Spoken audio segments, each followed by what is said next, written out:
How did Alice Guo and her siblings escape? Ilang buwan na ang nakalilipas, sapat na siguro ang panahon para makapagsiyasat kayo ng mabuti kung ano ang tunay na nangyari at nakatakas si Guo Huaping. So please provide us this update now. Sabi po ni Commissioner Viado noon, you would be able to present a report on exactly how Guo Huaping escaped. So ngayon na po ang pagkakataon. So okay lang po ba yun sa atin? I mean, basta na lang din na lang natin malalaman kung paano nakaalis si Guo Huaping et al. The soonest possible was last year, Director. Paulit-ulit po yung ganyan mga, we will submit. Ano, haba po ng pasensya ng subcommittee na ito at ng mga miyembro at ng chair. Kung ako kayo, nakakainis yung ibang mga Bureau of Immigration na ibang mga bansa. Wala man lang maibigay na maayos na sagot. It is totally unacceptable. But as to the question of how Alice Go was able to leave the Philippines, ito po yung gaps na tinitingnan pa rin namin. Sa matter of fact, palagi po kami nagmi-meeting together with the immigration. Hindi katanggap-tanggap ang sagot ng Bureau of Immigration na parang, Your Honor, hindi ko po alam. May sumubok na po niyan. Halos kalahating taon na po ang lumipas at hanggang ngayon ay wala pa ring sagot. Nandito po tayo ngayon para isara ang hearing ng Subcommittee on Justice hinggil sa pagtakas ni Guo Huaping, Sheila Guo at Wesley Guo noong Hulyo 2024. Hindi po ito hearing ng Committee on Women, dear friends. This is the Subcommittee on Justice hearing that has sought answers to the question that has perplexed the country since last year. How did Alice Guo and her siblings escape? Who are the individuals? Were any of these individuals government officials, local government officials? Napakadami na pong naglabasang mga teorya. May mga nakumpirma. Ang isang nakumpirma, staff sa opisina ng local government official ang tumulong para mapanotaryo ang affidavit ni Guo Huaping gayong wala naman siya sa Pilipinas. Ang isa pang nakumpirma, nakarating si Guo Huaping at ang kanyang mga kasama sa Kuala Lumpur International Airport kung saan at matapos niyan ay sa Singapore at matapos niyan ay sa Bataan, Indonesia, kung saan sila naaresto. Salamat sa mga otoridad ng Indonesia. Para sa mga nagtatanong, yung title na cancellation of Alice Guo's passport, yan po kasi ang naging panawagan several months ago nung ako'y nag-deliver ng privilege speech. Obviously, the cancellation of her passport is not what we seek now, but real and concrete answers. Kaya na ba sagutin ng BI ngayong umaga ang tanong, paano nakaalis ang mga puganteng ito? O talagang our law enforcement and border authorities have been rendered so inutile that the woman who has been under the scrutiny of an entire nation, wala na yatang hindi nakakaalam ng itsura niya. So one time, other worrisome developments have emerged. Pinapakita ng mga ito na tila ang daling maglabas-masok sa bansa ng walang pagkilatis. Over the past months, there has been one arrest after another of Chinese spies in the Philippines, some even working with Filipino citizens.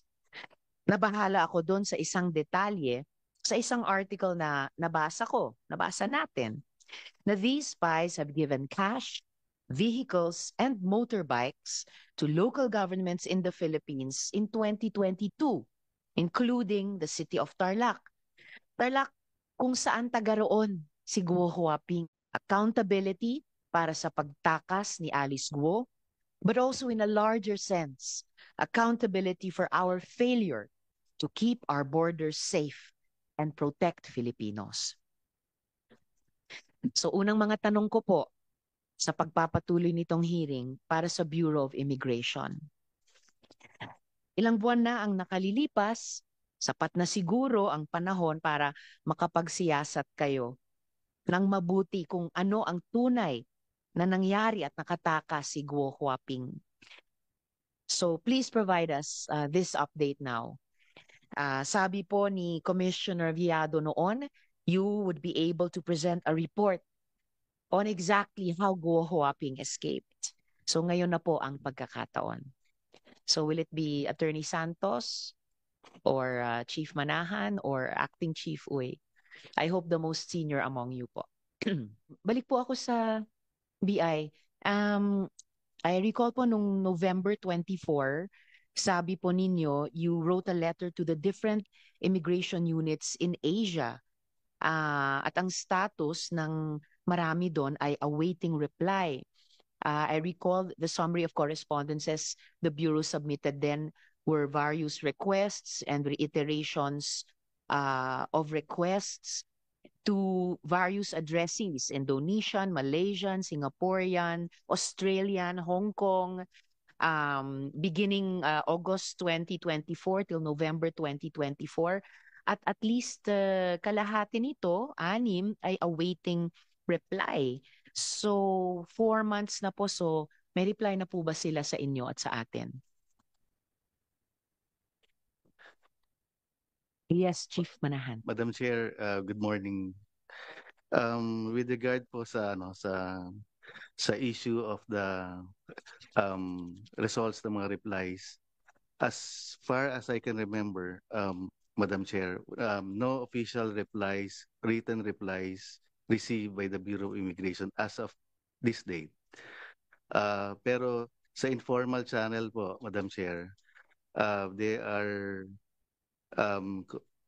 may mga information po sila na sinabi na walang results or wala hong information with regard to the arrival or departure of the GUOs on those particular dates. But ma'am, with regard to the written or official replies, the Bureau of Immigration haven't received any from those counterparts. So okay lang po ba yun sa atin? I mean, basta na lang din na lang natin malalaman kung paano nakaalis si Guo Huaping et al. Madam Chair, last year, the Bureau of Immigration submitted the report to your honorable office, Madam Chair. And with regard to any progress or developments as manifested last November, we will consult with, we will check from the Office of the Commissioner if there's any report submitted from November to this date, Madam Chair.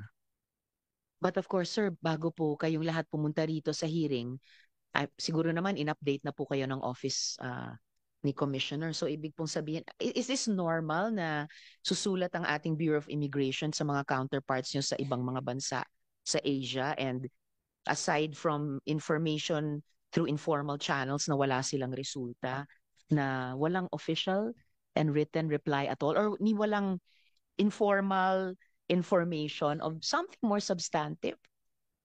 Okay din po ba sa kanila yung ganon?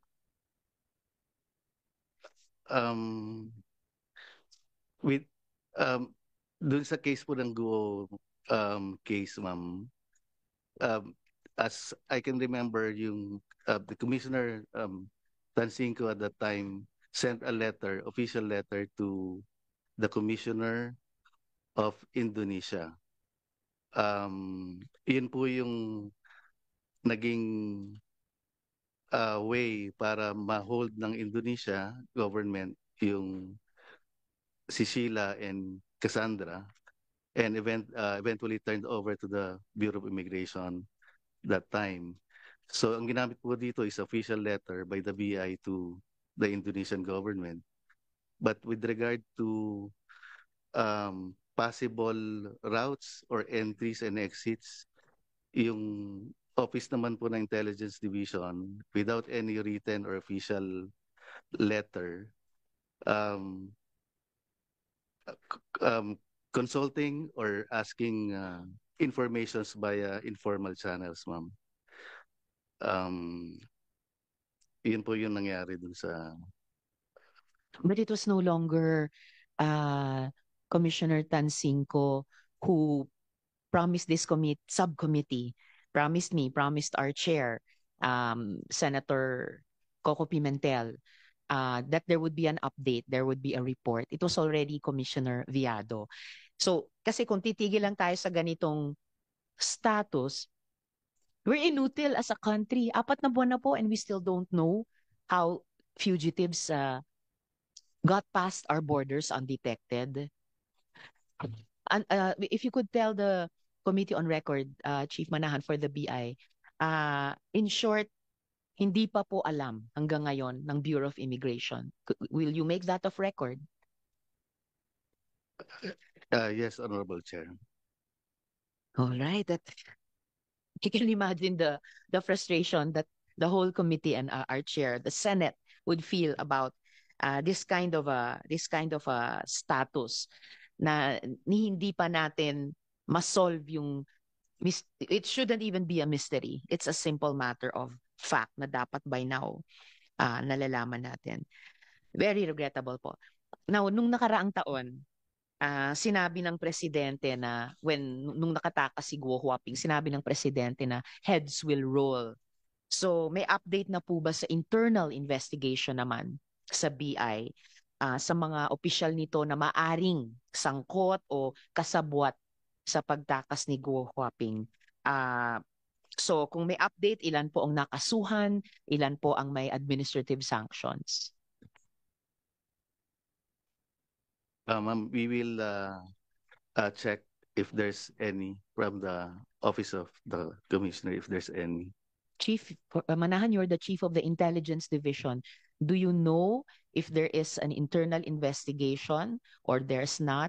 Meron po bang kinasuhan o wala? Meron po bang administratively sinasanction o wala? As far as I'm concerned, ma'am, wala pong alam kasi may ibang offices din po kasing ang tawag doon na in charge, which is the Board of Discipline or BOD?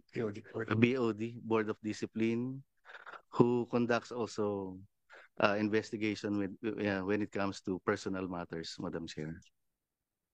But I suppose kahit Board of Discipline ang directly in charge, dapat alam din ng Intelligence Division. I can't imagine there's any other Intelligence Division of any other institution here na kung hindi man sila ang in charge directly sa isang internal investigation sa hanay nila. And in fairness to BI, I will ask similar questions of the other agencies. Hindi ko ma-imagine na may Intelligence Division ng ano pa mang institusyon dito who would be totally unaware kung merong internal investigation. Lalo na 4 na buwan na po mula nung huling itanong ito. So again, medyo magto-throw up ng hands ang subcommittee sa ganyang status. I mean, what is the BI doing if not finding out paano nakatakas si Guo Huaping?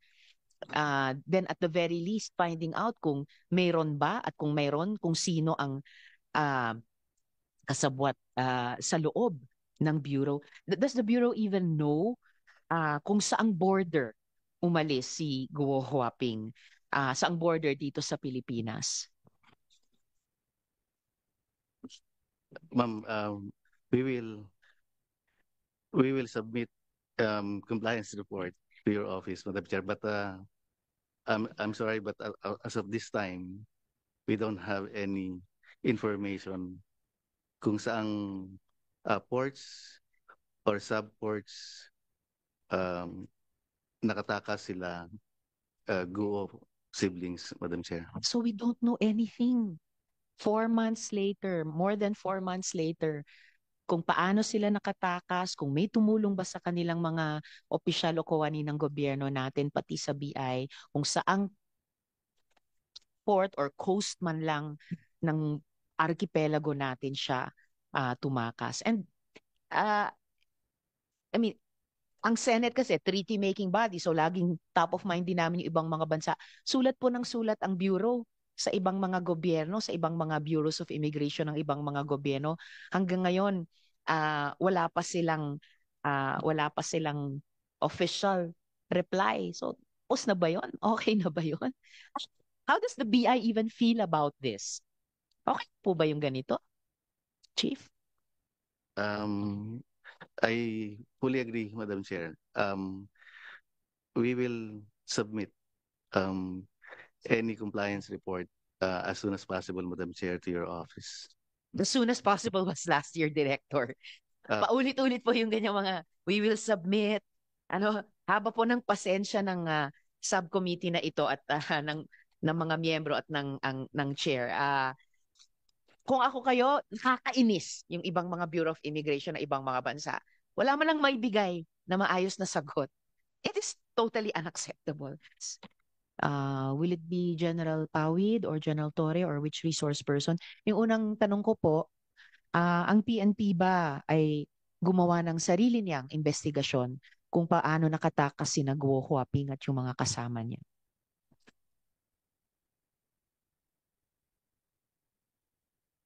Yes, General Torre. Madam Chairman, we just provided support and took the cue from the other government agencies. Ang unang consideration doon is it was a BI concern. So sumuport lang ma'am and just gathered the information from the ground and provided it through intelligence sharing.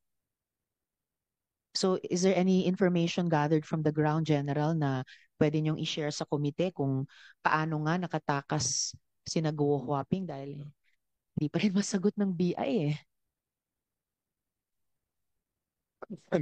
Unfortunately, ma'am, the focal person of the operations was not here with us, General Macapas. Pasensya na po kayo, magtuturo ako, baka manuno po ako. Pero siya po ang point man namin doon, nakarating at sila rin ang nakita naman sa mass media, sa official reports, na sila sumundo nito. Yes, very familiar sa akin yung pangalan ng General Macapas. Pero syempre, hindi lang naman si General Macapas ang nag-imbestiga, yung PNP. So may institutional knowledge or memory. Is there anything that could be shared on behalf of the PNP sa pagkaalam ng pambansang kapulisan natin Yes. paano nakatakas si Guo Huaping? During the time, ma'am, General Macapas is the Deputy Director of the Directorate for Intelligence. And it was conducted through the intelligence exchange through the police attaches of the two countries. And meron po bang any official information in writing or through informal channels sa tulong din nitong counterpart intelligence agency sa ibang bansa? Yes, ma'am. If I may request that we'll give it to you on an executive session, considering that it also contains some sensitive information na nagkaroon nga ng buntot hanggang doon sa may aming PNP custodial facility. So if will allow us, we'll give it to you on an executive session, ma'am. And a written report will also be provided to the committee. Thank you very much, General. That would be appreciated. Madam Chair. Salamat. Madam Chief. Chair, can we yeah. also add some inputs regarding Guo Huaping? Yes, please. Um, We need more rather than less inputs on Last her. year, Madam Chair, month of September, a mission order was served against Guo Huaping for undesirability, overstaying, and misrepresentation as fake Filipino. So, ang mangyayari po ma'am, in case na mag-fail ang criminal offense or criminal violation against Guo Huaping alias Alice Guo, then magko-commence po ang immigration law, which is deportation against Guo Huaping for the 3 charges mentioned, Madam Chair. Salamat po, Chief Manahan. Of course, we are hoping that the cases against her will prosper, and the committee, while interested in the immigration fate of Guo Huaping, is desirous na makumpleto natin yung misteryo ng kwentong paano siya nakatakas in the first place at alamin yung at aksyonan ng gobyerno through the PI yung immigration status ng mga Chinese spies. Yes, Attorney Santos, did you want to add something at this point? Thank you, ma'am. Also, just to add to the ongoing deportation case of Guo Huaping. She now faces a deportation case for the violations mentioned by Chief Jun Manahan. The deportation case is an independent case from the criminal cases that she is facing. And in the event that the board eventually finds her guilty for deportation, the implementation of that deportation will be held until the criminal cases and its penalty is imposed. So if in case she is granted bail by the court in the criminal cases, she will still be detained under the deportation charge. And bail can be granted only by the commissioner under his discretion. So ganun po yung situation niya, ma'am. As for the spies, as far as the legal division is concerned, ma'am, we are just waiting for the appropriate case build-up from the intelligence division, particularly their identities, proper identities, before the deportation cases can also proceed against them.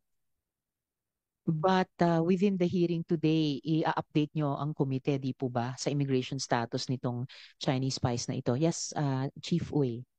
Madam Chair, good noon. The Bureau also stands for that as far as the Bureau's immigration record is concerned, Alice Guo and Guo Huaping is one and the same person. And where in fact we issued already a certification dated November 14, 2024 in relation to the case filed by the immigration regarding the deportation proceeding, Madam Chair. Okay, salamat Chief Uy for that confirmation. The NICA, kung ano ang ginagawa ng authorities sa ngayon, kaugnay nito. So that would be Sir Silvio. Yes, Silvio po. yes sir. Mayong hapon, ma'am. Ngayong hapon po. Okay. With regards po sa NICA, going back without having a sounding historical na po ito. It's all right, sir. With regards po sa kay Guo Huaping, alias Guo, immediately after we received the information na nakaalis na siya ng bansa, we invited our foreign counterparts from Malaysia, Singapore, and Indonesia. And at the same time, we tap our foreign liaison officers, including po yung, we call them Team PDF, the police, the defense attachés, and our foreign liaison officers. So with regards po sa escape route, possible escape route, we were able to obtain the photocopy of actually the sister of Alice Guo. Pumasok po siya allegedly base doon sa passport. Si Sheila Guo. Sheila Guo. Okay, sir. Thank you, ma'am. Sheila Guo entered, medyo malabo kasi, doon po sa KK o Kota Kinabalu. So tingnan ho natin, masyadong talagang poros ang border. And then after that, iba po sa Sabah area. Pag pumasok ka po ng Sabah, from Kuala Lumpur, you have to pass through immigration. Local or foreign. And then pag aalis po kayo ng Sabah, just the same procedure, local Malaysians or foreign, you have to present your passport. You have to pass through the immigration. Ganun po yun. Now, meron po doon sa aming nakuha is medyo malabo nga lang, but nakikita doon Kinabalu. So we presume na ang jump-on point from the Philippines is Kota Kinabalu. Pero from the Philippines po, napag-alaman po ba ng authorities saan port or coastal area ng Pilipinas sila umalis? Meron hong sa mga previous hearings po, I think na-mention po to, yung mga possibilities. And well, I don't have the record. What I have here is yung galing ng Kota Kinabalu. And then from Kota Kinabalu, marami pong points doon, airports, ang western part of Sabah. Eastern part of Sabah. It's from Sandakan going down to Tawau area. That's the boundary na po ng Indonesia. So marami po doon. Ito rin po yung mga rota ng iba pong nating mga kababayan na na-traffic. As a matter of fact, Your Honor, way back 2022, meron hong 2 groups of Filipinas na traffic at nahuli po sila doon bandang Simporna and Tawau area. When we made some investigation together with our counterparts, they were using then a authentic Malaysian IC. And then, authentic Malaysian IC identification cards. Pero iba po yun. Authentic po yun. Iba po ang humahawak. It was declared na nawala po yung mga authentic Malaysian ICs. So ginamit po doon ng mga kababayan nating biktima ng trafficking. Ang iba po doon, may unconfirmed report na may nakarating from eastern part of Sabah to Kuala Lumpur. Pero yung 6 po, 2 grupo, more or less 12 sila ang nahuli ng Malaysian immigration, and then they were placed in the Malaysian depot. And then after that, doon sa nakita namin, posible ho talaga yon na from the back door, alam naman natin yon, madaling pumasok using the back door or yung southern part of the Philippines. Particularly po, aling backdoor? Which part of the southern Southern, Philippines? okay. Mas marapit po ang Tawi-Tawi area.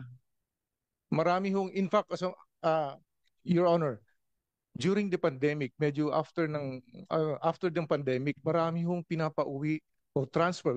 DFA called it as transfer of our kababayans from Sabah back to Zamboanga. So average ho ng bawat sale ng barko is 400 to 500. Ganun ho karami. So imagine po natin kung ganun karami ang naipapabalik sa Pilipinas, madali hong talagang ipuslit sila from Zamboanga, Sulu, Tawi-Tawi area, corridor. Kung ganun po, kung titingnan ho natin, kung maraming naipapabalik galing Sabah, go back to Zamboanga, imagine po kung gaanong pumasok ng Malaysia.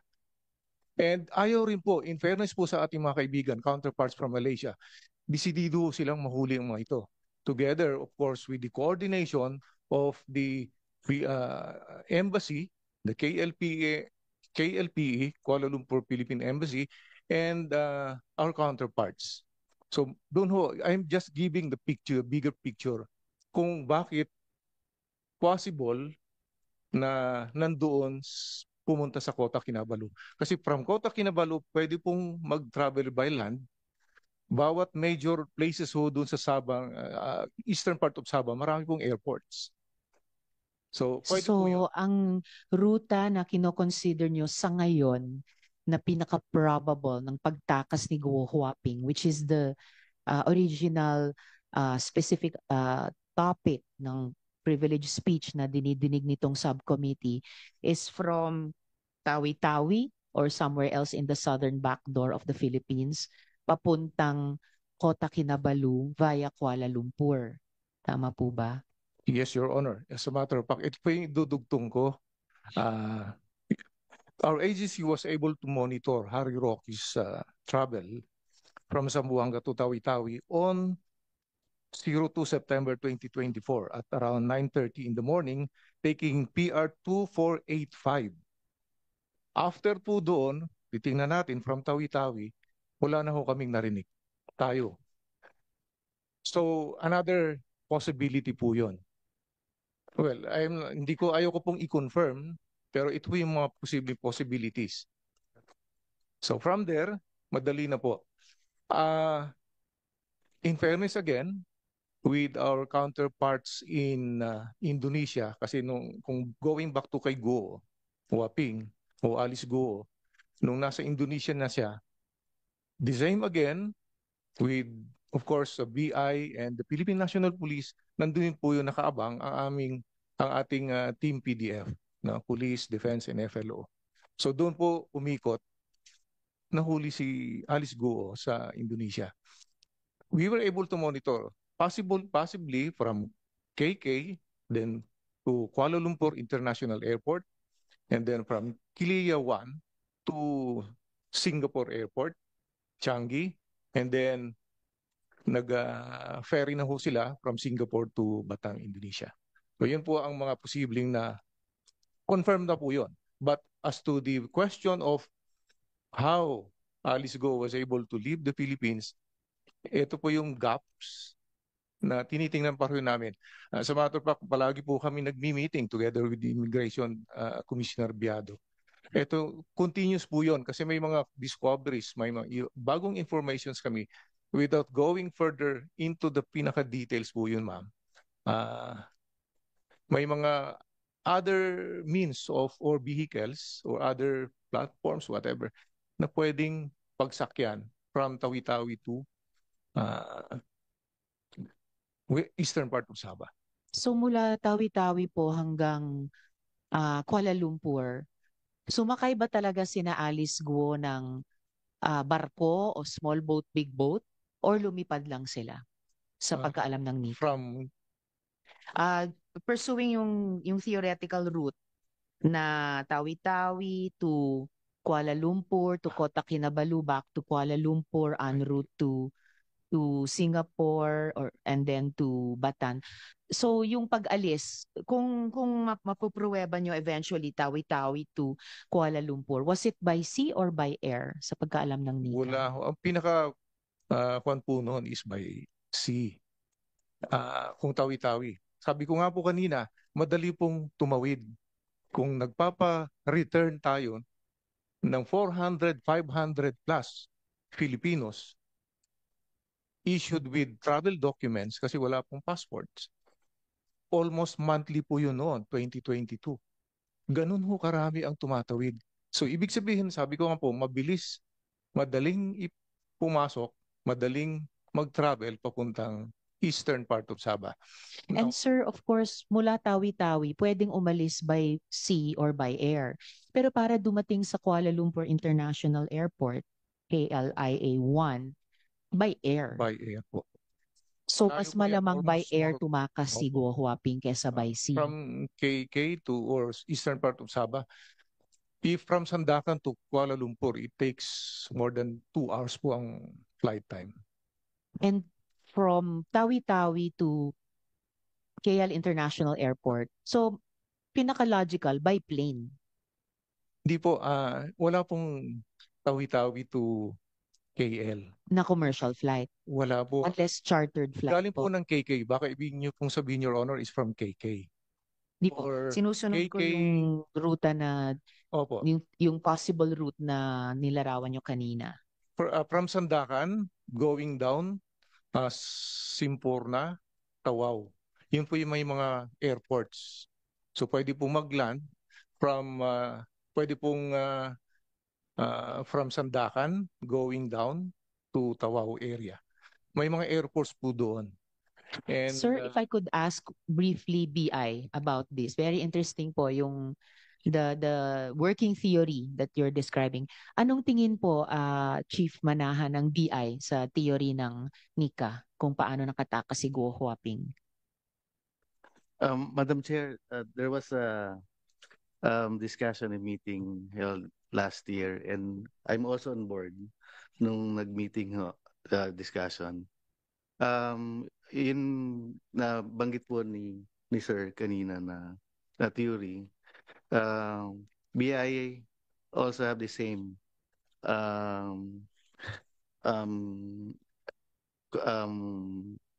theory as stated by the the gentleman from the NICA, Madam Chair. So sa tingin din ng BI, pinaka-probable na jump-off point ni Guo Huaping was Tawi-Tawi Madam Chair, yes, by sea. by sea.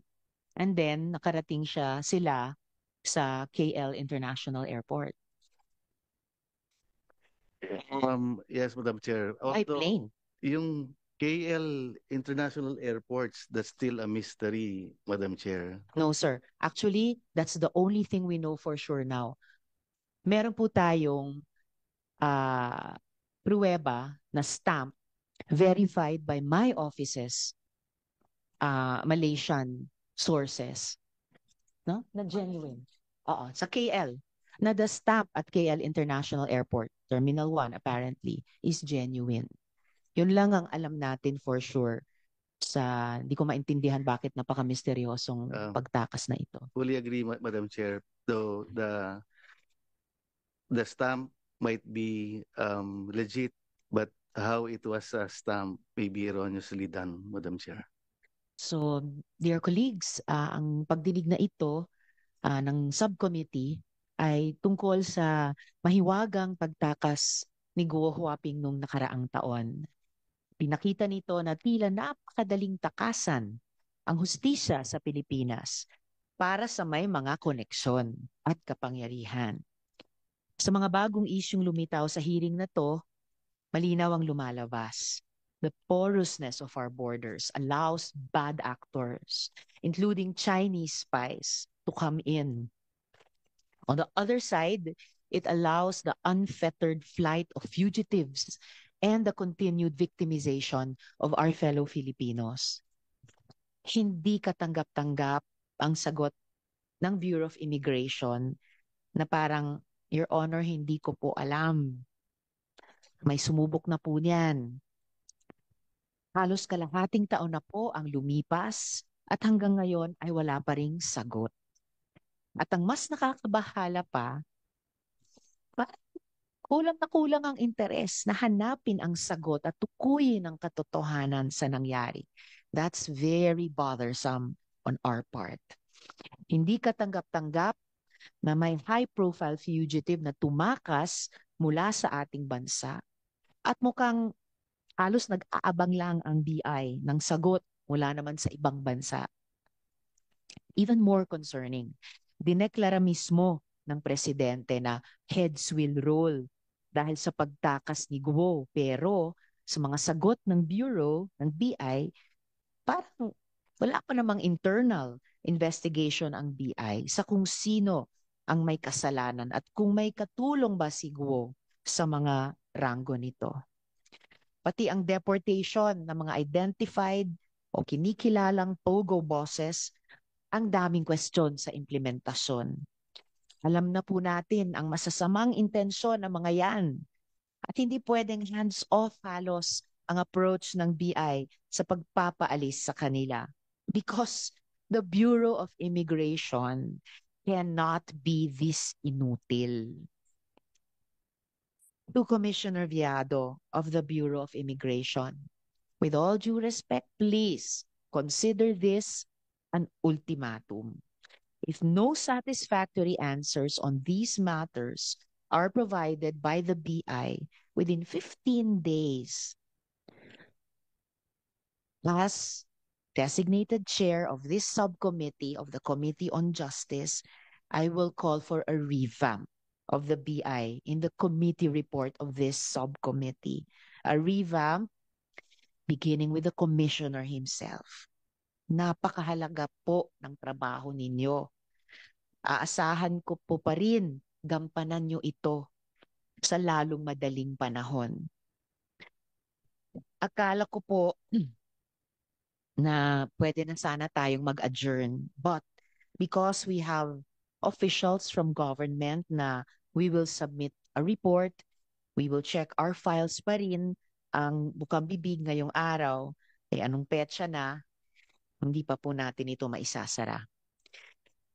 Maidagdag ko bago isuspend ang hearing na ito, sana sa ating resumption ay nandito na rin ang mga Pilipino na ngayon nasa border pa rin ng Thailand at Myanmar. So sa lahat ng resource persons, maraming salamat po sa pagdalo at pagdalo niyong muli. This hearing is suspended.